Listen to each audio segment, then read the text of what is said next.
Ever wondered how to survive in the wilderness alone? It's a thought that may have crossed your mind whether you're an avid adventurer or just someone who enjoys an occasional getaway in nature. Survival in the wilderness is as much an art as it is a science. It requires knowledge, skill, and a certain degree of ingenuity. Over the next few minutes, we're going to explore some essential survival skills that could very well save your life one day.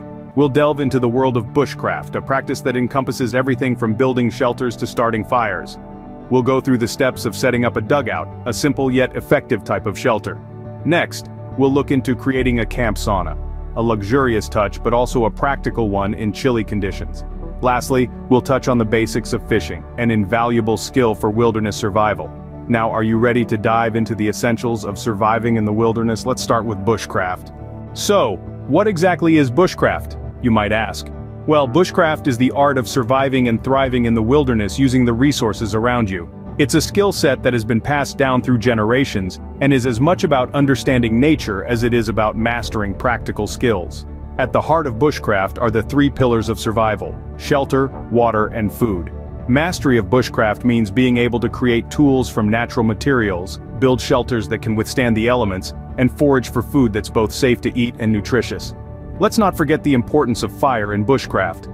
Fire not only provides warmth and a means to cook food, but is also a powerful tool for purifying water and warding off potential predators. Bushcraft is about more than just survival. It's about living in harmony with the natural world. Now that we've learned the basics of bushcraft, let's move on to building a dugout. Building a dugout is an essential survival skill. But how do we go about it, you might wonder? Well, let's dive right in. First things first, selecting the right location is crucial. Look for a spot that's slightly elevated to avoid water pooling in when it rains. Ideally, a location with a soft ground, like sandy soil, would make the digging process easier. Now let's get to the digging. Using a sturdy shovel, start excavating the ground. The size of the hole would depend on your needs, but a typical dugout is around 3 feet deep and 6 feet long. Once you've dug your hole, it's time to create a roof. You can use branches and leaves for a quick shelter, but if you want something more durable, consider using a tarp or even earthen sod. Remember, the goal here is to create a shelter that is both comfortable and protective from elements. With our dugout complete, we can now start on our camp sauna. Ever thought about having a sauna while in the wilderness? Let's make one. Creating a camp sauna might seem like a daunting task, but with the right approach, it's surprisingly doable.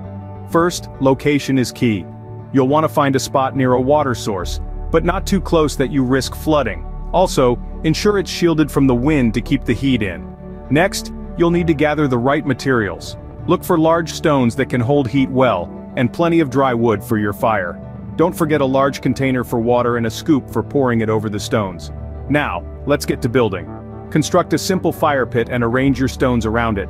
Build a small shelter around your sauna area using branches and leaves, or a tarp if you have one.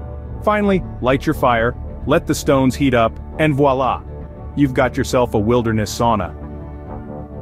Now that we're done with our camp sauna, it's time to catch some dinner. Let's go fishing. Fishing in the wilderness can be quite a challenge, but with the right skills, you can do it. Seeking sustenance in the great outdoors often means turning to the waterways. Fishing, when done correctly, can provide a valuable source of nutrition. It all starts with finding the right spot. Look for areas where fish are likely to gather, such as near fallen trees, rock formations, or where the current slows. Choosing the right bait is also crucial. Insects and worms are often readily available in the wilderness and make excellent bait. Alternatively, small pieces of your own food supplies can also do the trick. The process of catching fish requires patience and attention. A quick jerk of the rod at the right moment can mean the difference between a meal and an empty hook. And there you have it. With these skills, you're now ready to survive in the wilderness alone. Remember, practice makes perfect. So get out there and hone your survival skills.